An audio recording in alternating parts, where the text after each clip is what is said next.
we did here in terms of the restoration.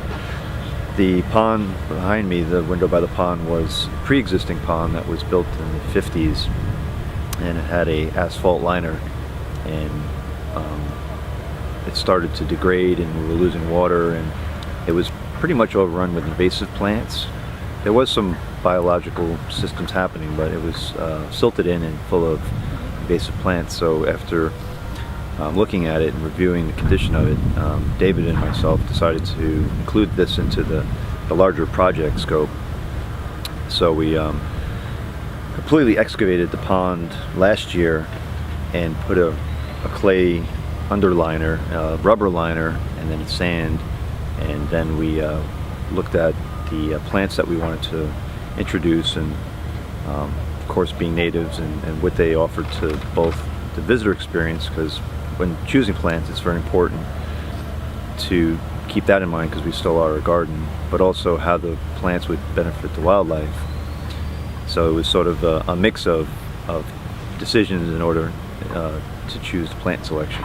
As we were looking at this project, we looked at it in a bigger picture and we said, well, what if we had a system where we circulated the water from the pond into a wetland. The wetland acted like a biological filter, and the water went back into the pond with less nutrients.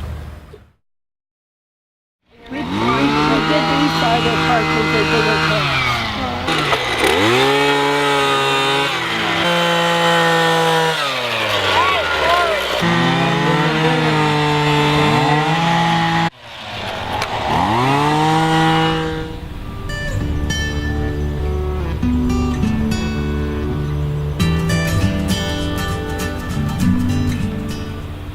My name is Nancy Bissett. I'm a co-owner of the Natives. One of my titles is ecological restorationist, and I'm also a botanist and a horticulturalist, so I hold several different areas that I work in.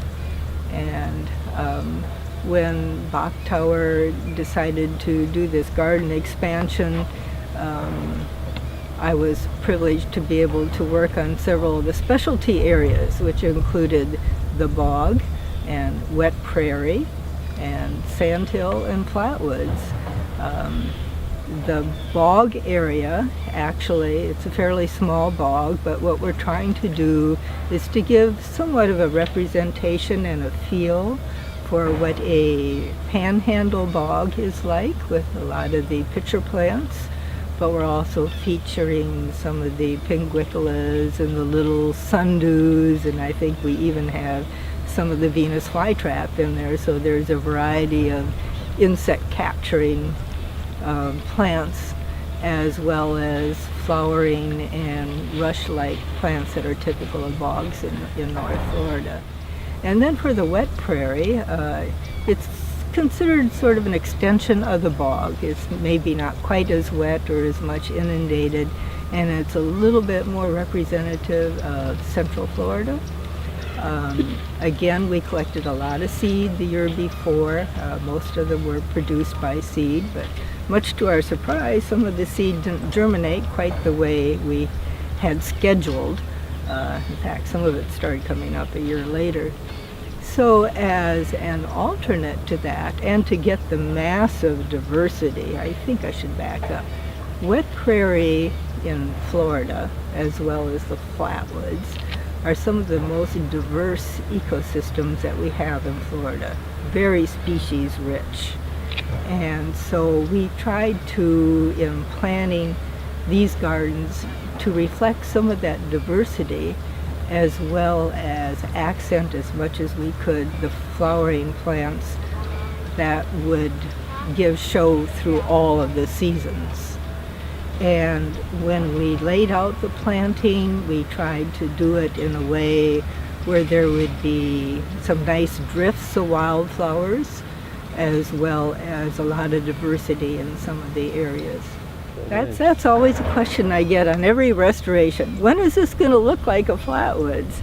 The first time I was asked that, we had seeded a site, and I really had no idea. But it was amazing. Within 2 to 3 years, it was looking remarkably full. I think this will probably take, because it's a richer site, maybe a year or two. That's my best guesstimate. What it will look like 5 years from now, that'll be interesting to see.